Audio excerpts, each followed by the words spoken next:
My hands trembled as I stared at my son Chukwemeka across the dining table of our Victoria Island mansion. The amber liquid, my drink, spread across the white tiles like blood. My heart hammered against my ribcage. "Mother, why did you do that?" His voice was ice. Cold, calculated. "I know what you did, Chukwemeka." My voice cracked, but I forced myself to stand firm. "I know you killed your father. And I know you're trying to kill me too." His face remained emotionless, but something flickered in his eyes. Something dark. Evil. This wasn't the boy I had raised. This wasn't my son anymore.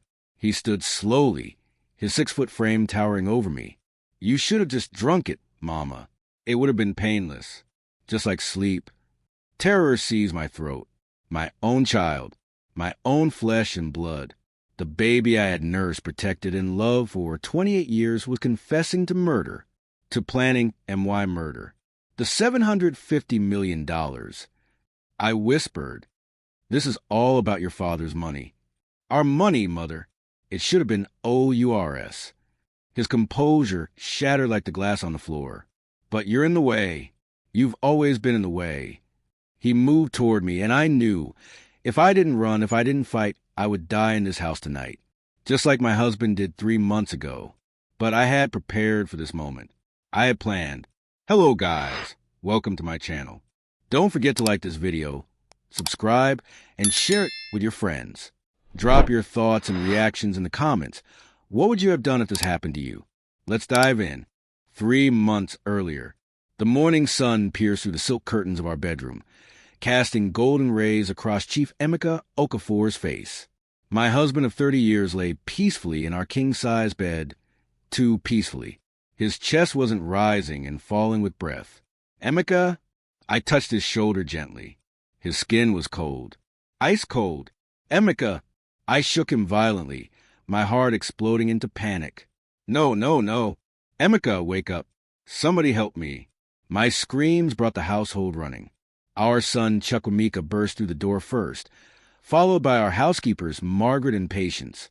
Taiwo, our driver of 15 years, appeared moments later, his face stricken with horror. "Madam, what is wrong?" Margaret cried. "Call an ambulance. Call the doctor. Now!" I was screaming, crying, trying to perform CPR on my husband's lifeless body. But deep down, I already knew.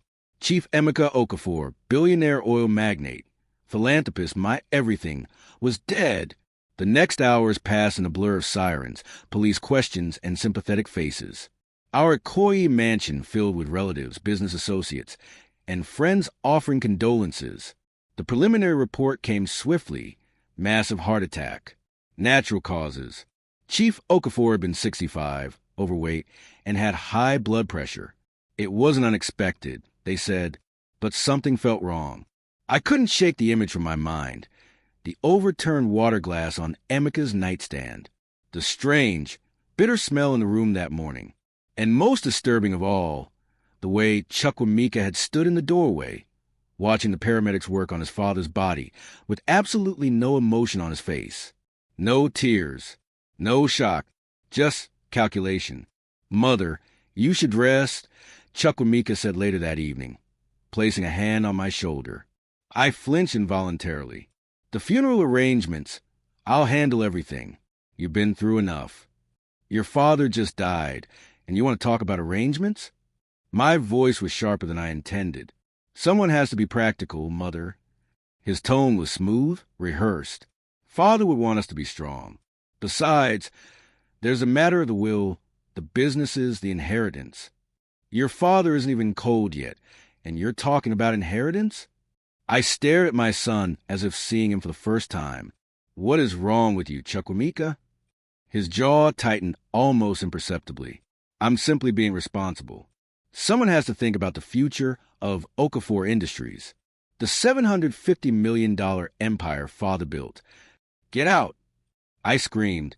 "Get out of my sight." He left without another word, but not before I caught something in his eyes, something that made my blood run cold.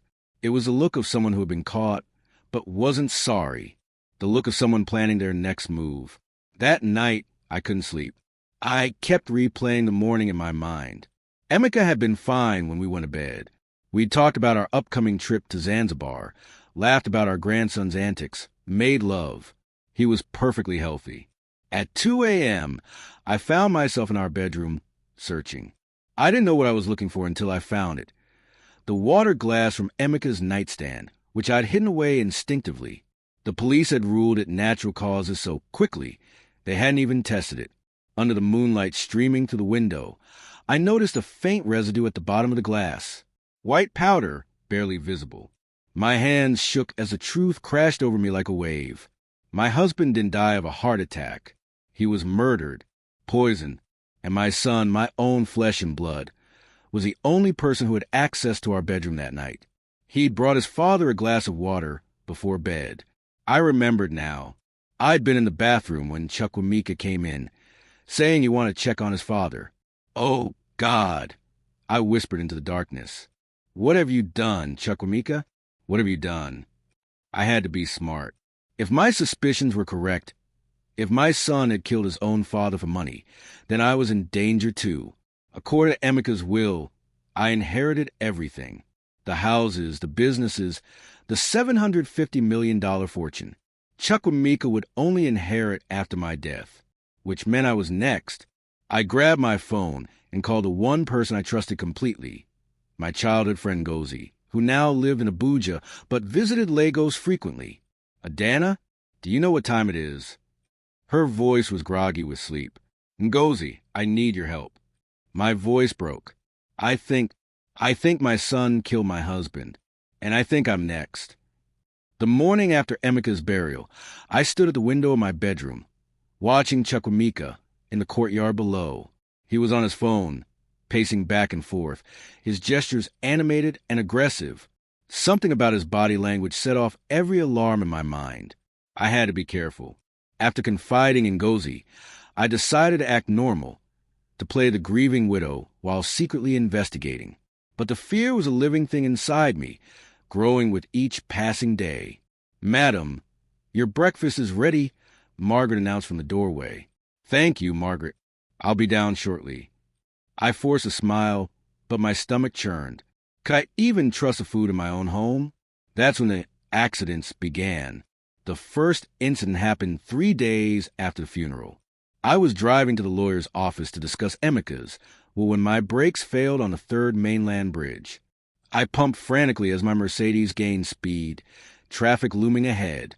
At the last second, I swerved onto the shoulder, my car screeching to a halt inches from the guardrail. My entire body shook as other drivers honked and cursed. When the mechanic inspected my car later, he scratched his head in confusion. "Madam, your brake lines were cut. This was deliberate." "What?" I stared at him in shock, though deep down I wasn't surprised. "Yes, Ma. Somebody wanted to harm you. You need to report this to the police." But I didn't go to the police, because I knew who had done it. Our compound was heavily guarded. Only family and trusted staff had access to the garage, and only one person wanted me dead. I drove home in a taxi, my mind racing. That evening, I hired a private investigator through Ngozi's contact, a discreet man named Mr. Adelik who specialized in sensitive family matters. "I need you to follow my son," I told him in a quiet restaurant in Lekki. "I need to know where he goes, who he meets, everything he does." Mr. Adelik's expression remained neutral, professional.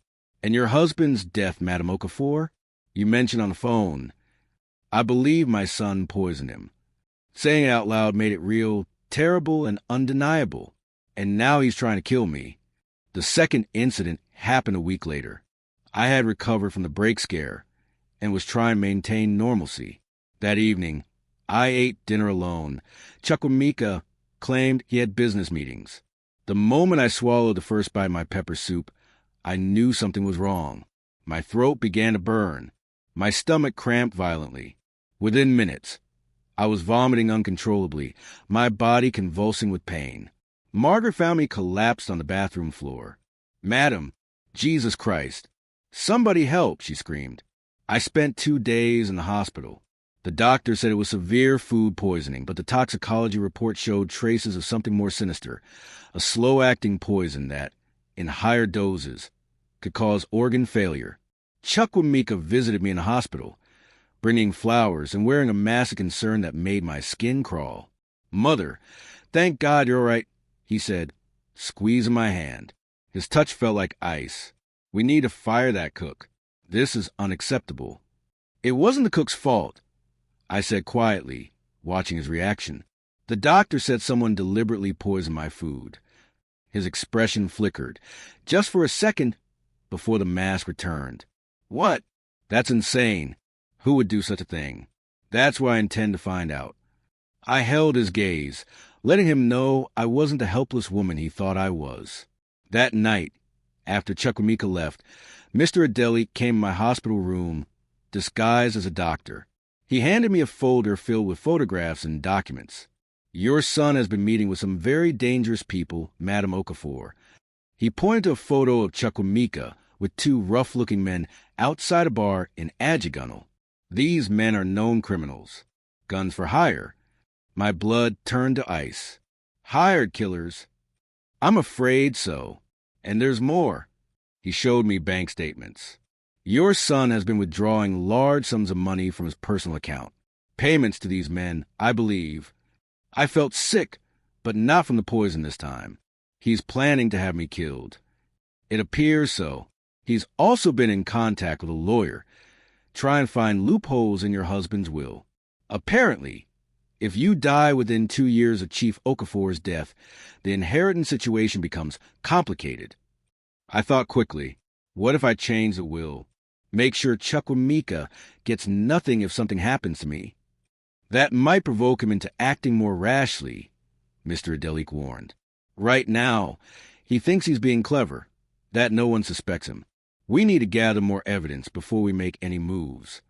The third incident happened after I returned home from the hospital. I was swimming in our pool, something my doctor had recommended for stress relief. The water was cool and calming, helping me think clearly for the first time in weeks. I was doing laps when I suddenly felt hands on my head, pushing me underwater. I struggled, my lungs burning, panic exploding through my body. Someone was drowning me, someone strong. I fought with everything I had, clawing and kicking. My hand connected with something, a face, and I heard a grunt. The pressure released for just a moment, long enough for me to surface and scream. "Help! Someone help me!" Taiwo came running from the garage, and my attacker fled. I never saw their face, but I knew. "Madam, are you all right?" Taiwo pulled me from the pool, his face etched with worry. I was coughing, sobbing, completely undone. "He's trying to kill me, Taiwo. My own son is trying to kill me." Taiwo's face darkened with understanding. "I believe you, madam. I've suspected something for a while now. Chief's death, it never sat right with me. That night, I made a decision. I called Ngozi and Mr. Adeli to an emergency meeting at a secure location. I also invited Taiwo, the only person in my household I still trusted. "We need to move faster," I said, my voice firm despite the fear. "He's getting desperate. The next attempt might succeed." "Then we set a trap," Ngozi suggested.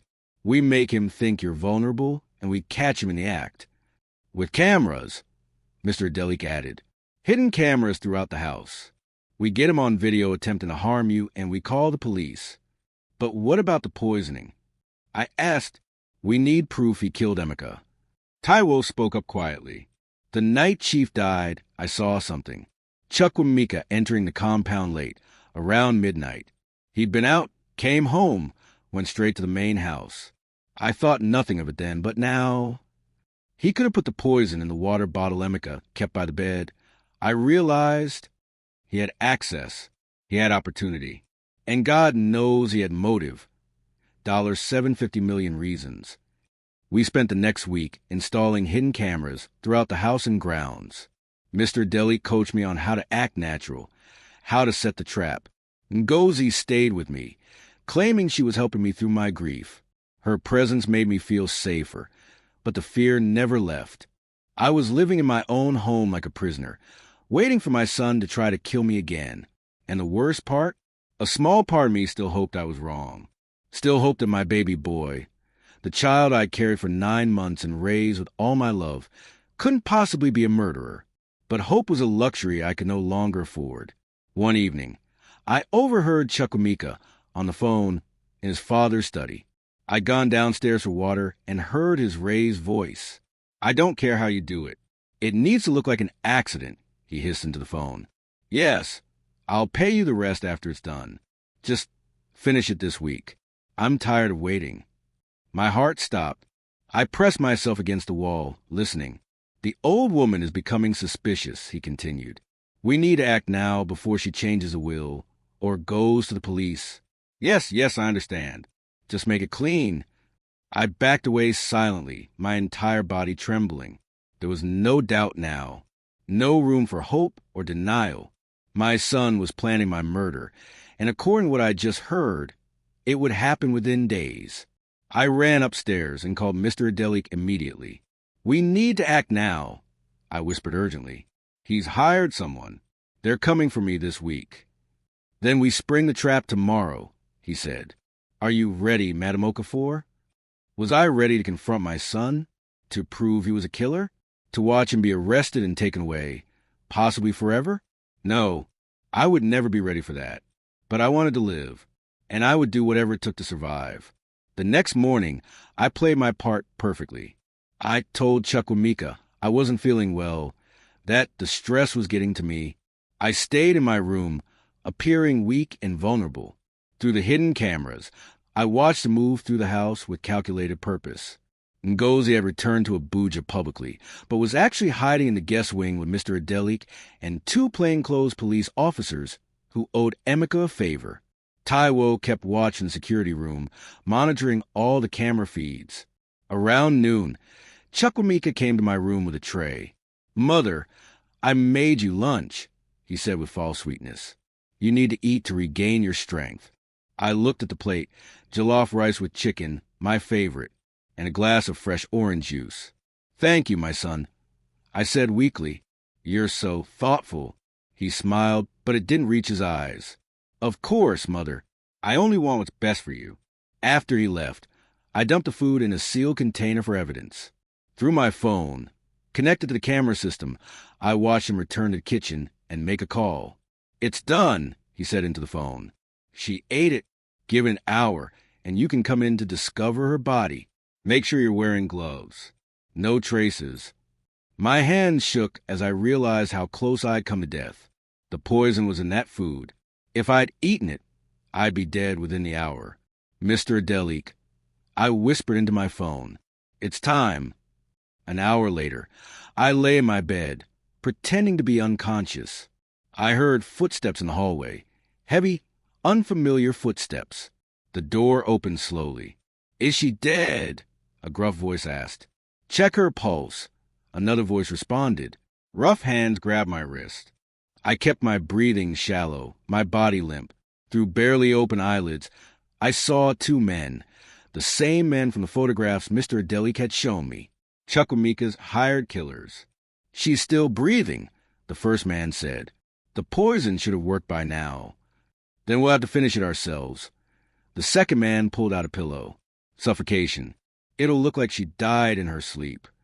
My heart hammered, but I forced myself to stay still just a little longer. Just a few more seconds. The pillow descended toward my face. "Police! Freeze!" Mr. Adelik burst through the door with the officers, guns drawn. "Step away from her. Hands up." The men froze, caught red-handed. One tried to run but was immediately tackled. I sat up, gasping, trembling with adrenaline and terror. "It's over, madam," Mr. Adelik said gently. "You're safe." But it wasn't over. Not yet. "Where is my son?" I demanded. "Where is Chukwumika?" We found him in his father's study, calmly working on his laptop. When the police entered, he barely looked up. "Mother, what's going on? Why are the police here?" "Chukwumika Okafor, you are under arrest for conspiracy to commit murder," the lead officer announced. "You have the right to—" "This is ridiculous." Chukwamika shot to his feet. Mother, what lies have you been telling them? I stepped forward, my voice steady despite the tears streaming down my face. No more lies, Chukwamika. I know you killed your father. I know you've been trying to kill me. We have everything on camera. Your hired men are in custody right now, and they're already talking. His facade cracked. You don't understand. That money was supposed to be mine. I'm his son. You deserved nothing. I screamed. 28 years of love turning to ashes in my chest. You killed your father. You tried to kill your mother. For what? Money? Money. That $750 million should have been mine from the beginning, he shouted back, all pretense gone. But father always controlled everything. And then he left it all to you, like I was nothing, like I didn't matter. So you poisoned him, I said quietly. You put poison in his water that night. Chukwamika's face twisted with rage and something else, pride, evil pride. He never even woke up. It was peaceful, more than he deserved after how he treated me. The police moved to handcuff him, but Chukwamika wasn't done. And you, mother, always so perfect, always in the way. If you just died quietly, no one would have known. But you had to be clever. You had to survive. Take him away? I whispered. Get him out of my sight. As they dragged Chukwamika out, still ranting about the money, the inheritance, his rights, I collapsed into a chair. Ngozi rushed to my side, holding me as I sobbed. It's over, Adana, she whispered. You did it. You survived. But nothing felt like victory. I had survived, yes, but I had lost everything that mattered. My husband to murder, my son to greed and evil. What kind of victory was that? Later that evening, Mr. Adelik brought me the evidence they collected, the poisoned food, the recorded confessions from the hired killers, and most damning of all, the video footage of Chukwamika discussing my murder on the phone. There's one more thing, Mr. Adelik said. We tested the glass from your husband's nightstand. The poison was digoxin, a heart medication in high doses that mimics a heart attack. Very clever. Very hard to detect unless you're specifically looking for it. And the will, I asked, what happens to the inheritance now? That's up to you, madam. Chief Okafor's will stand. Everything is yours. Chukwamika forfeits any claim to the inheritance upon conviction of murder. I looked out the window at the Lagos skyline, glittering in the twilight. $750 million. An empire built on oil, real estate, and investments. Blood money now, stained with my husband's death and my son's betrayal. I want to change the will, I said suddenly. Most of the money, I want to go to a foundation to help victims of family violence, domestic abuse, people betrayed by those they love. And I want part of it to go to organizations fighting greed and corruption in Nigeria. Mr. Adelik nodded approvingly. A fitting legacy for Chief Okafor. And what about you, madam? What will you do? What would I do? I was 55 years old, a widow, childless now in every way that mattered. My son would spend the rest of his life in prison. My husband was dead. My family was destroyed. But I was alive. Against all odds, I had survived. I'll testify, I said firmly. I'll make sure Chukwamika faces justice for what he did. And then I'll figure out how to live with all of this. The dinner was my idea. One final meeting before the trial, supervised by police, but private enough for me to look my son in the eye and ask the question that had haunted me for months. Why? Chukwamika sat across from me in the prison visitation room, looking thinner, harder. 3 months in custody had changed him, stripped away the polished veneer of the wealthy businessman he pretended to be. What remained was raw and ugly, pure resentment. But I'd arranged something else. Something Chukwamika didn't know about. Thank you for agreeing to see me. I began, my voice steady. Did I have a choice? His voice dripped with bitterness. You've taken everything from me, mother. My freedom, my inheritance, my future. I took nothing. You threw it all away yourself. I leaned forward. Chukwamika, I need to understand. When did you become this person? When did you decide that money was worth more than your father's life, worth more than mine? He laughed, a cold, hollow sound. You really don't know, do you? You never saw it. Saw what? How father treated me. Like I was incompetent. Like I'd never be good enough to run his empire. The words poured out poisonous and bitter. Every business deal, he shut me out. Every decision, he ignored my input. I had a degree from Oxford. Mother, I had ideas, vision, but he treated me like a child. So you killed him. I freed myself. He slammed his hand on the table. And yes, I would have freed myself from you too, because you were just like him, standing in my way, controlling everything. My heart broke again, hearing how twisted his logic had become. Your father loved you. I loved you. We gave you everything. Everything except respect. Everything except control of what should have been mine. He was shouting now, spittle flying, that $750 million was my birthright, and I would have done anything to claim it. The guards moved forward, but I waved them back. This was what I needed, his confession, his rage, all of it recorded by the hidden microphone I wore. Evidence for the trial. But there was something else. Something I kept from him until this moment. Chukwuemeka, there's something you need to know about your father's will. He looked at me suspiciously. What? There was a clause your father added 1 year before he died. I pulled out the document and slid it across the table. If you were ever convicted of a violent crime, or if you ever harmed a family member, the entire inheritance would go to charity. Every penny.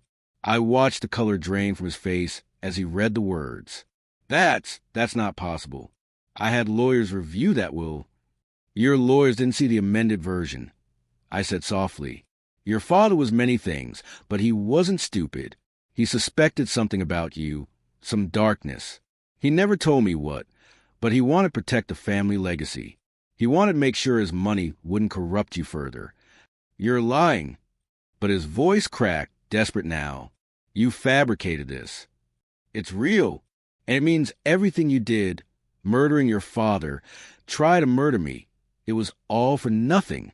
You were never going to inherit that money, Chukwuemeka. Never. The realization hit him like a physical blow. He sat back, his face a mask of devastation and rage. Everything he'd done, everything he'd sacrificed, his humanity, his soul, his freedom, had been for nothing. You destroyed your life for money you were never going to get. I continued, my voice breaking despite my best efforts. You murdered your father. You tried to murder me. You became a monster. And for what? Nothing. He lunged across the table, hands reaching for my throat. I'll kill you. You witch. You ruined everything. Guards tackled him immediately, wrestling him to the ground. He was screaming, incoherent with rage and despair. I should have killed you first. I should have made you suffer. I hate you. I hate you. They dragged him away, still screaming. I sat frozen, watching my son, my baby boy, being carried off like a rabid animal. Ngozi appeared at my side, having watched everything from the observation room.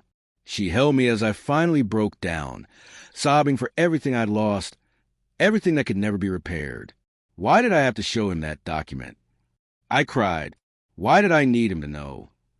Because you needed the truth, Ngozi said gently, and he needed to know that his evil was pointless, that greed destroyed him for nothing. She was right, but it didn't make the pain any less. The trial lasted 3 weeks and made headlines across Nigeria. Billionaire's son murders father for inheritance read the papers. News trucks surrounded the Lagos High Court every day. My face was splashed across every screen, every newspaper.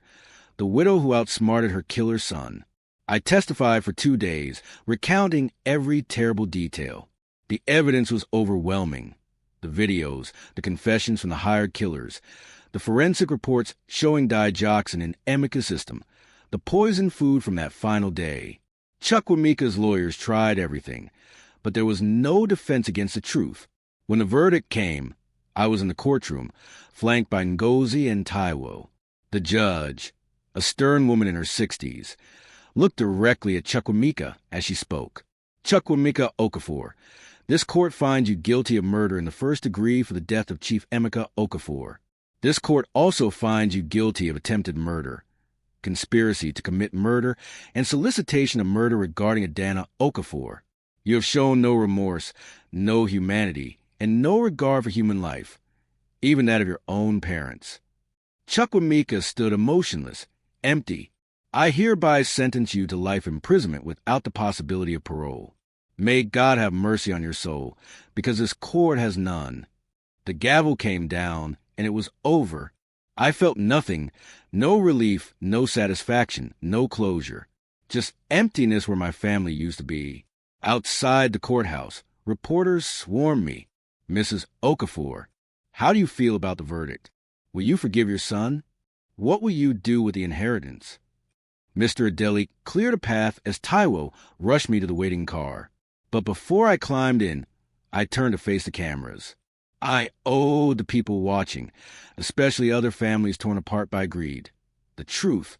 My son killed his father and tried to kill me because he valued money more than love. I said, my voice clear and strong. He destroyed our family for an inheritance he was never going to receive. I hope my story serves as a warning. Greed is a poison more deadly than anything you can put in a glass. It kills families. It kills souls. It killed my son long before he ever killed his father. Then I got in the car and left, leaving the circus behind. 6 months later, the Emeka and Adana Okafor Foundation opened its doors in a modest building in Yaba, Lagos. We used $500 million from the state to establish it, the largest domestic violence prevention and family reconciliation foundation in West Africa. I stood at the opening ceremony, cutting the ribbon alongside women who'd survived domestic abuse, children who'd lost parents to family violence, and community leaders committed to healing Nigeria's broken families. Chief Okafor believed in family, I told the crowd. He believed in love, in legacy, in using wealth to lift others up. His life was taken by greed, but his legacy will be one of healing. This foundation will help families torn apart by violence, greed, and betrayal. It will provide counseling, legal aid, shelter, and hope. Ngozi stood beside me, beaming with pride. Taiwo was there too. I promoted him to head of security for the foundation and given him a generous salary. He'd risked everything to help me, and I would never forget that. Are you happy? Ngozi asked me later, as we watched volunteers helping families register for services. No, I admitted. I don't think I'll ever be happy again, not the way I was before. But I have purpose. I have meaning. And I'm helping others avoid the destruction that consumed my family. I kept $50 million for myself, enough to live comfortably but not extravagantly. The rest went to foundation, to charities, to causes Emeka had cared about. Blood, money, yes, but I was turning it into something good, something healing. I still lived in the Victoria Island mansion, though I converted most of it into offices for the foundation. Too many ghosts to live there alone. I'd moved into a smaller flat in Ikoyi, something manageable, something without memories in every corner. I visited Chukwuemeka once, 6 months into his sentence. He refused to see me. The guard said he'd torn up my visitation request and screamed that he had no mother. That was the last time I tried. Grief counseling helped. My therapist, a kind woman named Dr. Adeyemi, helped me process the trauma, the betrayal, the loss. She helped me understand that I could love the child Chukwuemeka had been while condemning the monster he'd become. You saved your own life, Adana, Dr. Adeyemi told me during one session. Never forget that. You were smart, you were brave, and you survived. Many women in your position don't. She was right. I'd survive by trusting my instincts, by refusing to be a victim, by fighting back when my own son tried to kill me. That took courage. That took strength I didn't know I had. 1 year after Emeka's death, I held a memorial service, a real one, not the elaborate funeral Chukwuemeka had orchestrated. It was small, intimate, attended by people who truly loved my husband. We planted a tree in his honor at the foundation, a mighty oak that would grow and provide shade for generations. I miss you, I whispered his memory as I touched the young tree. I'm sorry I couldn't save our son. I'm sorry I couldn't see the darkness in him before it was too late. But I promise you, your legacy will be love, not greed. Healing, not destruction. The foundation grew rapidly. Within a year, we'd helped over 500 families, provided shelter for 200 women and children fleeing domestic violence, and offered free legal services to those fighting inheritance disputes and family exploitation.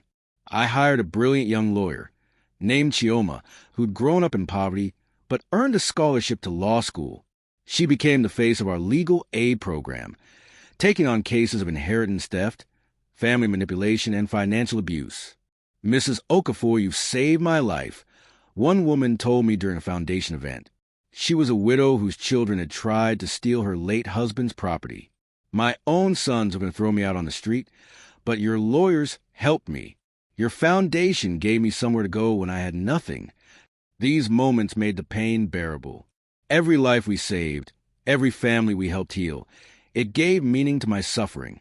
I also started speaking publicly about my experience. At first, it was terrifying, standing in front of crowds, telling my story of betrayal and survival. But I realized that my story could help others recognize the warning signs, could empower them to save themselves before it was too late. Greed doesn't announce itself. I told audiences across Nigeria and beyond. It creeps in slowly, disguised as ambition, as need, as entitlement. My son didn't wake up one day and decide to murder his father. It was a gradual corruption, a slow poisoning of his soul long, before he poisoned my husband's water. I wrote a book, Surviving Betrayal, a mother's story of loss and redemption. The proceeds went entirely to the foundation. It became a bestseller in Nigeria and was translated into multiple languages. Women from around the world wrote to me, sharing their own stories of family betrayal, of surviving attempt on their lives by those they trusted most. You gave me courage, one woman from Kenya wrote. My brother was stealing from our family business and threatening me when I tried to stop him. Reading your story helped me find the strength to go to the police. You saved my life. These messages sustained me through the dark nights when grief and loneliness threatened to overwhelm me. 2 years after the trial, I attended a reconciliation workshop at the foundation. It was for families trying to heal after betrayal, not as severe as murder, but painful nonetheless. As I listened to their stories, I realized something profound. I had survived not just physically, but emotionally. I had taken the worst betrayal imaginable and transformed it into purpose. I had looked evil in the face, my own son's face, and chosen to live, to fight, to create something meaningful from the ashes. That evening, as I stood on my balcony overlooking Lagos, I felt something I hadn't felt in years: peace. Not happiness, not yet, but peace. The kind of peace that comes from knowing you faced a worse life can throw at you and emerge stronger. My phone rang. It was Ngozi. Adana, I just want to check on you. You've been so busy with the foundation. I'm all right, my friend, I said, and for the first time in years, I meant it. I'm actually all right. You've done something remarkable, you know. Ngozi said softly. You took a tragedy and turned it into hope for thousands of people. Emeka would be so proud of you. Would he? I like to think so. I like to imagine him watching from somewhere beyond, seeing how I'd honored his legacy, how I'd refused to let greed and evil have the final word. As for Chukwuemeka, I'd stopped visiting, stopped writing. He'd made his choice. He'd chosen money over love, greed over family, murder over humanity. And he would live with that choice for the rest of his life, locked away where he could hurt no one else. I'd chosen differently. I'd chosen survival. I'd chosen to turn pain into purpose, betrayal into healing, death into life. Thank you, Ngozi. I said, tears streaming down my face, but they were different tears now. Not just grief, but gratitude. Gratitude for survival, for friendship, for second chances, for the opportunity to help others find their way through darkness. For what? She asked. For believing me, for standing by me, for helping me survive. That's what family does, she replied. Real family. The kind that love builds, not blood. After we hung up, I returned to the balcony. Lagos sprawled before me. Chaotic, beautiful, full of life. Somewhere in this city, there were families being torn apart by greed. Somewhere, there were mothers in danger, children being manipulated, elders being exploited. But now, because of what I'd survived, there was also hope. There was help. There was the Emeka and Adana Okafor Foundation, standing as proof that love could triumph over greed, that victims could become survivors, that endings could become new beginnings. I'd lost my husband. I'd lost my son. But I'd gained something too, a purpose larger than myself, a legacy of healing, and a knowledge that I was stronger than I'd ever imagined. My son had tried to kill me for $750 million. Instead, I'd use that money to save thousands of lives, to heal broken families, to fight the very greed that had destroyed my own family. That was my revenge.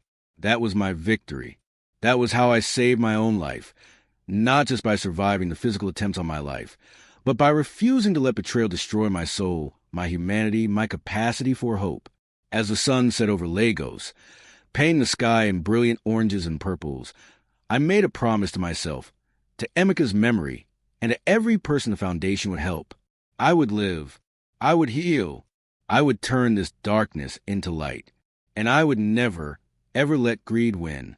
5 years later, the Emeka and Adana Okafor Foundation now operated in 6 African countries. We'd helped over 10,000 families, provided shelter for thousands, and changed inheritance laws in Nigeria to better protect widows and vulnerable family members. I was 60 years old, my hair now streaked with silver, my face lined with the marks of sorrow and survival. But I was alive.